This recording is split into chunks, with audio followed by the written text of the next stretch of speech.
जय माता दी। प्रेम से बोलिए संतोषी माता की जय। आज शुक्रवार के दिन आप सुनिए संतोषी माता की व्रत कथा। बहुत समय पहले की बात है। एक बुढ़िया माँ थी और उसके 7 बेटे थे। उनमें से 6 बेटे कमाने वाले थे और एक बेटा बिल्कुल निकम्मा था। बुढ़िया माँ रोज 6 कमाने वाले पुत्रों की रसोई बनाती, उन्हें प्रेम से भोजन कराती और भोजन के बाद जो कुछ बच जाता वही 7वें बेटे को दे देती। पर वह 7वां बेटा बड़ा ही भोला भाला था। उसके मन में कोई छल कपट या बुरा विचार नहीं आता था। एक दिन वह अपनी मन की बात अपनी बहू से कह बैठा। वह बोला, देखो मेरी माता का मुझ पर कितना प्रेम है। बहू ने कहा, प्रेम कैसा? सबका जूठा बचा हुआ तो तुम्हें खिलाती है। वह भोला बेटा बोला, ऐसा भी हो सकता है क्या? जब तक मैं अपनी आंखों से न देख लूं तब तक विश्वास नहीं कर सकता। बहू हंसकर बोली, अच्छा देख लेना, तब तो मानोगे। कुछ दिनों बाद घर में बड़ा त्योहार आया। उस दिन घर में 7 प्रकार के भोजन बने और चूरमे के स्वादिष्ट लड्डू भी बनाए गए। वह बेटा सच्चाई जानने के लिए सिर दर्द का बहाना बनाकर एक पतला कपड़ा सिर पर ओढ़कर रसोई घर में सो गया। कपड़े की ओट से वह सब कुछ ध्यान से देखता रहा। 6 भाई भोजन करने आए। उसने देखा कि माँ ने उनके लिए सुंदर सुंदर आसन बिछाए, 7 प्रकार की रसोई प्रेम से परोसी और बड़े आग्रह के साथ उन्हें भोजन कराया। 6 भाई भोजन करके उठ गए। तब उसने देखा कि माँ ने उनकी जूठी थालियों में से लड्डुओं के छोटे छोटे टुकड़े उठाए और उन्हें जोड़कर एक लड्डू बनाया। फिर माँ ने सारी जूठन साफ की और आवाज देकर कहा, उठ बेटा, 6 भाई भोजन कर गए, अब तू ही बाकी है, उठ। और कब खाएगा? वह बेटा बोला, माँ मुझे भोजन नहीं करना, मैं परदेश जा रहा हूँ। माँ ने कहा, कल जाता तो आज ही जा। वह बोला, हाँ माँ आज ही जा रहा हूँ। यह कहकर वह घर से निकल पड़ा। चलते चलते उसे अपनी बहू की याद आई। वह गौशाला में कंडे थाप रही थी। वह उसके पास गया और बोला, मेरे पास तो कुछ भी नहीं है, बस यह एक अंगूठी है, इसे ले लो और अपनी कोई निशानी मुझे दे दो। बहू बोली, मेरे पास देने को क्या है? इतना कहकर उसने गोबर से भरे अपने हाथ की उसकी पीठ पर थाप मार दी और वह बेटा वहां से चल दिया। चलते चलते वह दूर देश में पहुंच गया। वहां पर एक साहूकार की दुकान थी। वह वहां जाकर बोला, भाई मुझे नौकरी पर रख लो। साहूकार को भी एक नौकर की जरूरत थी। साहूकार ने उससे कहा, तू नौकरी पर रह जा। लड़के ने पूछा, तनख्वाह क्या रहेगी? साहूकार ने जवाब दिया, काम देखकर दाम मिलेंगे। इस तरह उसे साहूकार की नौकरी मिल गई।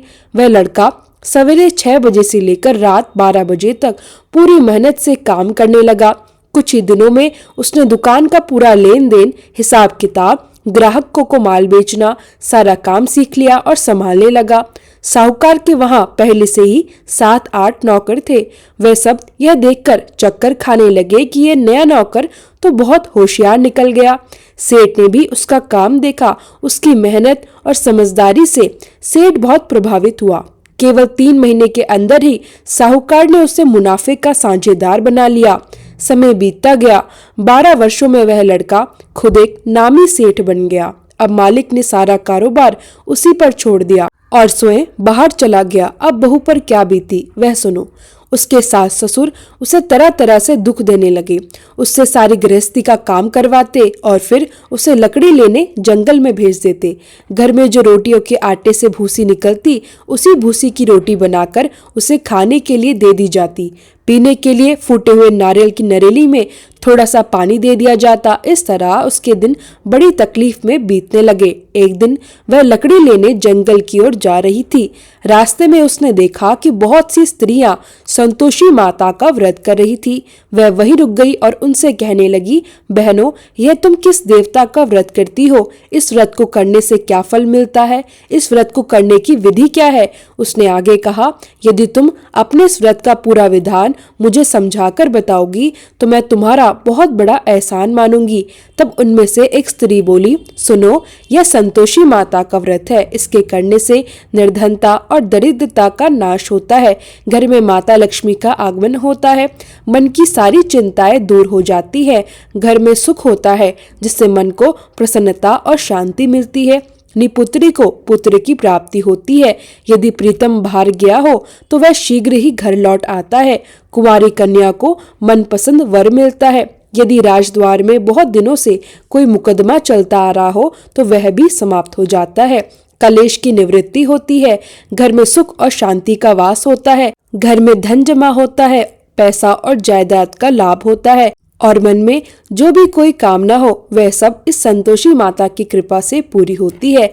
स्त्री आगे कहने लगी, 1.25 आने का गुड़ और चना लेना, यदि इच्छा हो तो 5.25 आने का लाना, या 1 रुपये का भी सहूलियत के अनुसार ही लेना, बिना किसी परेशानी के श्रद्धा और प्रेम से जितना भी बन सके सवाया लेना। 5.25 पैसे से लेकर 5.25 आने तक और इससे भी अधिक अपनी शक्ति और भक्ति के अनुसार ले लेना।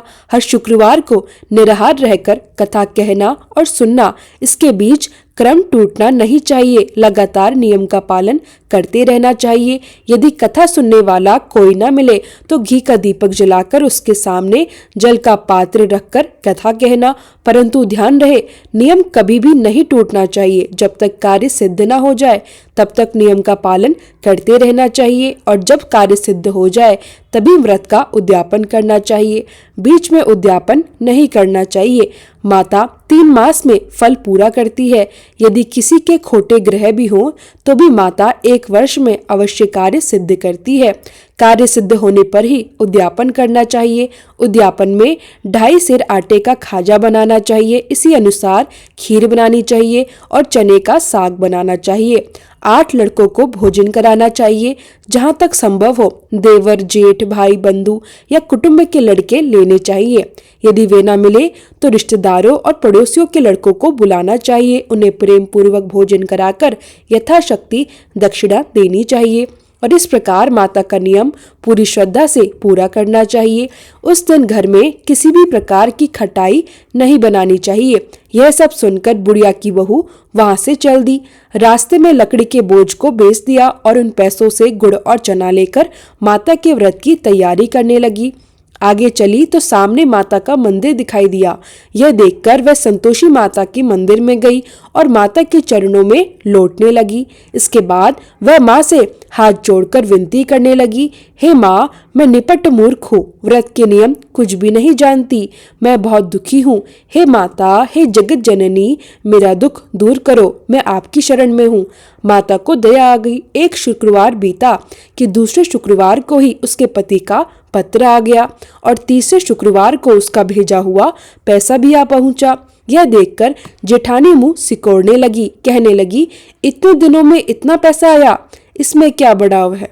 लड़के भी ताने मारने लगे, कहने लगे, अब काकी के पास तो पत्र आने लगे हैं, रुपए आने लगे हैं, अब तो काकी की खातिर बढ़ जाएगी, अब तो काकी बुलाने पर भी नहीं बोलेगी।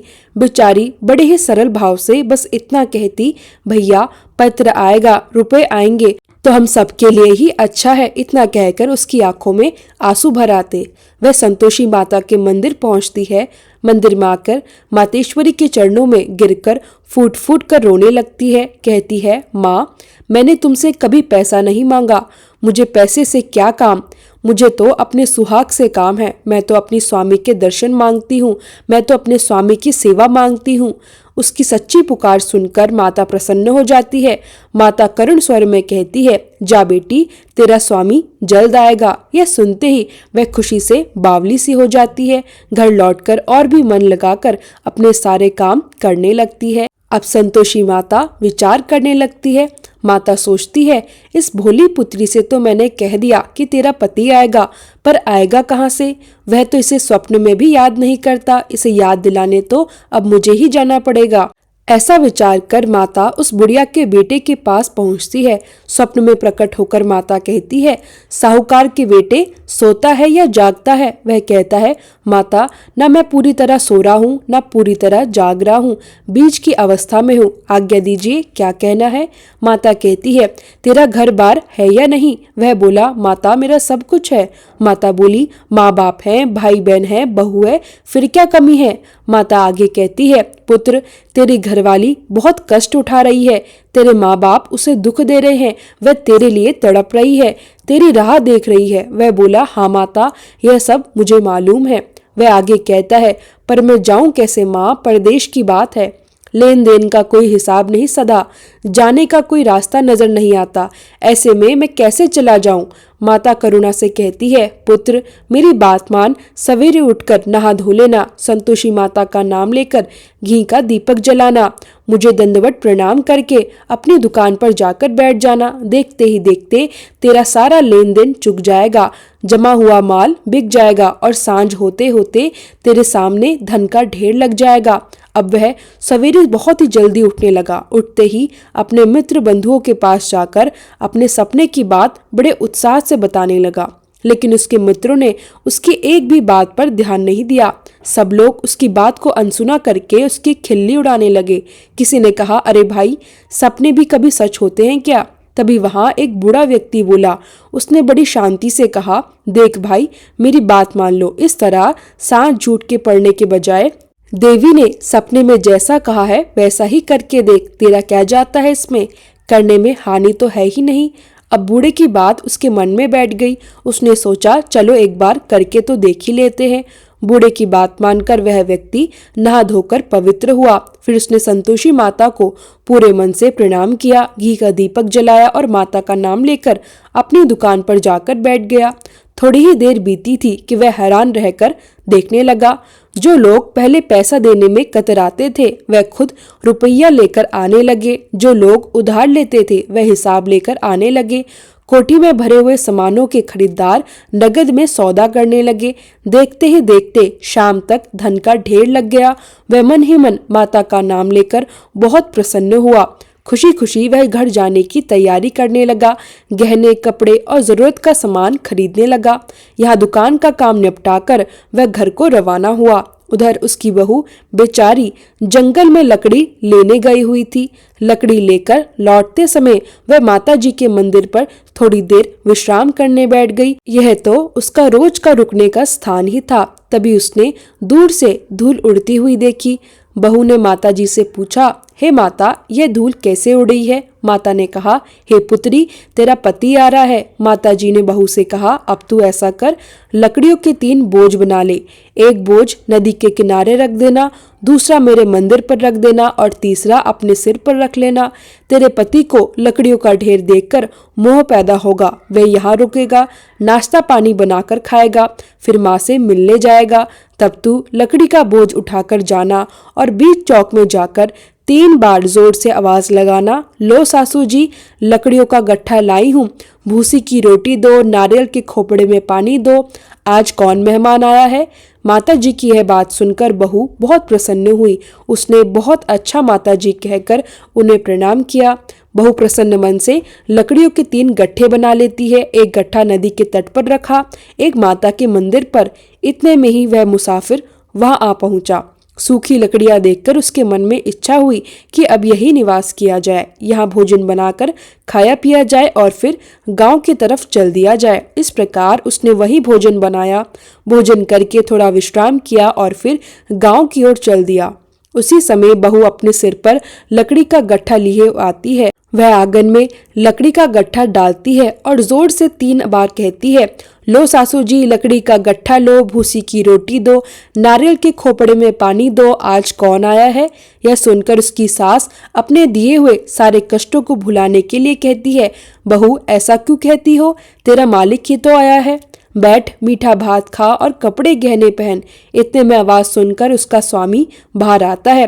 बहू की अंगूठी देखकर वह व्याकुल हो जाता है। वह अपनी माँ से पूछता है, माँ यह कौन है? माँ कहती है, बेटा यह तेरी बहू है।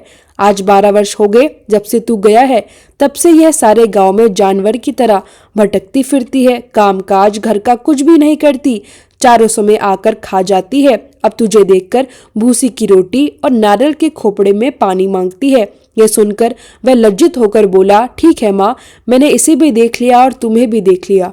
अब मुझे दूसरे घर की चाबी दो, मैं वही रहूंगा। माँ बोली, ठीक है बेटा, जैसी तेरी मर्जी। यह कहकर माँ ने चाबियों का गुच्छा उसे दे दिया। उसने चाबी लेकर दूसरे कमरे को खोला, सारा सामान जमाया और बस एक ही दिन में वह राजा के महल जैसा ठाट बाट बन गया। अब क्या था, वह सुख भोगने लगी। इतने में अगला शुक्रवार आ गया। बहू ने अपने पति से कहा, मुझे माता का उद्यापन करना है। उसका पति बोला, बहुत अच्छा, कर लो, अपनी खुशी से यह भी कर लो। वह सुनते ही तुरंत अध्यापन की तैयारी करने लग गई। उसने जेठ के लड़कों को भोजन के लिए बुलाया। उसने मंजूर कर लिया, परंतु पीछे से जेठानी अपने बच्चों को सिखाने लगी, देखो भोजन के समय सब लोग खटाई मांगना, जिससे उसका अध्यापन पूरा ना हो। लड़के भोजन करने आए। उन्होंने पेट भर कर खीर खाई, पर जैसे ही उन्हें बात याद आई वे कहने लगे, हमें कुछ खटाई खाने को दो, हमें खीर खाना अच्छा नहीं लगता, इसे देखकर अरुचि होती है। बहू बोली, खटाई किसी को नहीं दी जाएगी, यह तो संतोषी माता का प्रसाद है। लड़के उठकर खड़े हो गए और बोले, पैसे लाओ। बहू कुछ जानती नहीं थी, इसलिए उसने उन्हें पैसे दे दिए। लड़के उसी समय उठकर इमली लेकर खाने लगे। यह देखकर बहू पर माता ने कोप किया। राजा के दूत उसके पति को पकड़कर ले गए। जेठ और जेठानी मन माने खोटे और तीखे वचन कहने लगे। वे ताने मारने लगे कि लूट लूट कर जो धन इकट्ठा करके लाया था, अब वही धन उसके गले पड़ गया, इसलिए राजा के दूत उसे पकड़कर ले गए। अब सब सच्चाई सामने आ जाएगी जब वह जेल की रोटी खाएगा। ये कड़वे वचन बहू से सहन नहीं हुए। उसका हृदय दुख से भर गया। वह रोती रोती माता के मंदिर पहुंची और माता के चरणों में गिरकर बोली, हे माता, तुमने यह क्या किया? हंसाकर क्यों रुलाती हो? तभी माता ने उत्तर दिया, पुत्री, तूने उद्यापन करके मेरा व्रत भंग किया है, इतनी जल्दी सब बातें भूल गई। बहू हाथ जोड़कर बोली, माता, मैं भूली तो नहीं हूँ, मैंने जानबूझकर कोई अपराध नहीं किया, मुझे तो लड़कों ने भूल में डाल दिया, मैंने भूल में उन्हें पैसे दे दिए, मुझसे गलती हो गई माँ, मुझे क्षमा कर दो। माता ने कहा, ऐसी भी कहीं भूल होती है क्या? वह फिर विनती करते हुए बोली, माँ मुझे माफ कर दो, मैं फिर से तुम्हारा उद्यापन करूंगी। माता ने कहा, अब भूल मत करना। वह श्रद्धा से बोली, अब कभी भी भूल नहीं होगी माता। फिर वह बोली, अब बताओ माता, मेरे पति कैसे वापस आएंगे? माता ने आशीर्वाद देते हुए कहा, जा पुत्री, तेरा मालिक तुझे रास्ते में ही मिलता जाएगा। वह प्रसन्न मन से मंदिर से निकली। रास्ते में सचमुच उसका पति उसे आता हुआ मिला।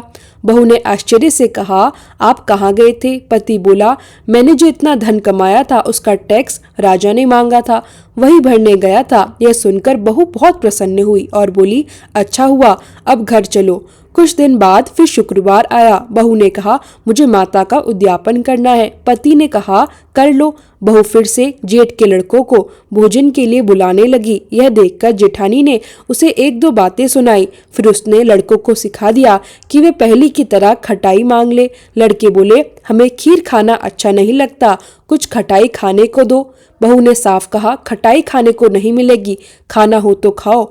यह कहकर उसने ब्राह्मण के लड़कों को बुलाया और उन्हें प्रेम से भोजन कराया। यथाशक्ति दक्षिणा की जगह उन्हें एक एक फल दिया।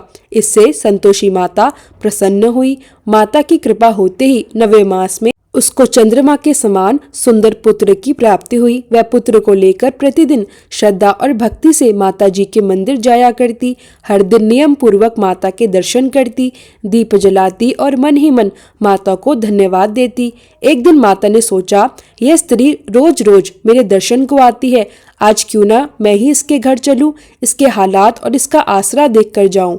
यह विचार करके माता ने एक भयानक रूप धारण किया। माता का मुख गुड़ और चनों से सना हुआ था, ऊपर से होठ सूंड के समान दिखाई दे रहे थे। उस मुख पर मक्खियां भिनभिना रही थी और पूरा रूप डरावना प्रतीत हो रहा था। जैसे ही माता ने दहलीज में पैर रखा, उसी क्षण उसकी सास जोर से चिल्ला उठी, अरे देखो, कोई चुड़ैल, कोई डाकिनी चली आ रही है। वह गुस्से और डर से बोली, लड़कों, इसे जल्दी भगाओ, नहीं तो यह किसी को खा जाएगी। लड़के यह सुनकर डर गए, घबराकर चिल्लाने लगे, जल्दी जल्दी खिड़कियां और दरवाजे बंद करने लगे। उसी समय बहू रोशनदान से सब कुछ देख रही थी। माता का यह भयानक रूप देखकर भी वह प्रसन्नता से पागल हो गई। बहू खुशी से चिल्ला उठी, आज मेरी माता स्वयं मेरे घर आई है। यह कहते कहते वे बच्चों को दूध पिलाने से उठ गई और माता की ओर दौड़ पड़ी। इतने में सास का क्रोध फूट पड़ा। वह गुस्से से बोली, इसे देखकर तू इतनी उतावली कैसे हो गई कि बच्ची को ही पटक दिया। उसी क्षण माता के प्रताप से चमत्कार हुआ। जहां देखो वहां लड़के ही लड़कियां नजर आने लगे। घर का हर कोना माता की शक्ति से भर गया। यह देखकर बहू हाथ जोड़कर बोली, माँ जी, जिनका मैं व्रत करती हूँ, यह वही संतोषी माता है। इतना कहकर उसने झट से सारे घर के किवाड़ खोल दिए। तभी घर के सभी लोग माता के चरणों में गिर पड़े। सब हाथ जोड़कर विनती करने लगे, हे माता, हम बहुत बड़े मूर्ख हैं, हम अज्ञानी हैं, हमें आपके व्रत की विधि का ज्ञान नहीं था। सब रोते हुए बोले, हे माता, आपका व्रत भंग करके हमने बहुत बड़ा अपराध किया है। हे माता, आपने बहू को जैसा फल दिया वैसा ही फल हम सबको दे दीजिए। माता प्रसन्न हुई। घर में सुख, शांति और संतोष का वास हो गया। जो भी यह कथा पढ़ेगा या सुनेगा उसके सभी मनोरथ पूर्ण होंगे। प्रेम से बोलिए संतोषी माता की जय। ओम जय संतोषी माता, मैया जय संतोषी माता, अपने सेवक जन की सुख संपत्ति दाता।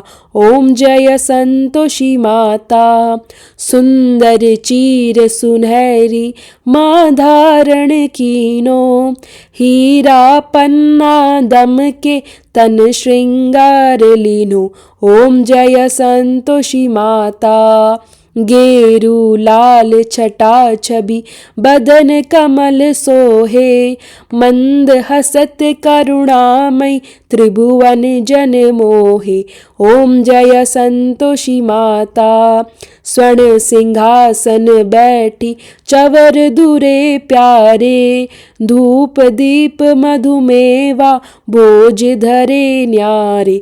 ओम जय संतोषी माता, गुड़ अरुचना परम प्रिय ताम संतोष कियो, संतोषी कहलाई भक्तन वैभव दियो। ओम जय संतोषी माता, शुक्रवार प्रिय मानत आज दिवस सोही, भक्त मंडली छाई कथा सुनत मोही। ओम जय संतोषी माता, मंदिर जगमग ज्योति मंगल ध्वनि छाई, विनय करे हम सेवक चरण सिरनाई। ओम जय संतोषी माता, भक्ति भावमय पूजा अंगकृत कीजे, जो मन बसे हमारे इच्छित फल दीजे। ओम जय संतोषी माता, दुखी दारिद्री रोगी संकट मुक्त किए, बहु धन्य ध्यान भरे घर सुख सौभाग्य दिए। ओम जय संतोषी माता, ध्यान धरे जो तेरा वांछित फल पायो, पूजा कथा श्रवण कर घर आनंद आयो। ओम जय संतोषी माता, चरण गहे की लज्जा रखियो जगदम्बे, संकट तू ही निवारे दयामयी अम्बे। ओम जय संतोषी माता, संतोषी माता की आरती जो कोई जन गावे, रिद्धि सिद्धि सुख संपत्ति जी भर के पावे। ओम जय संतोषी माता, मैया जय संतोषी माता। प्रेम से बोलिए संतोषी माता की जय।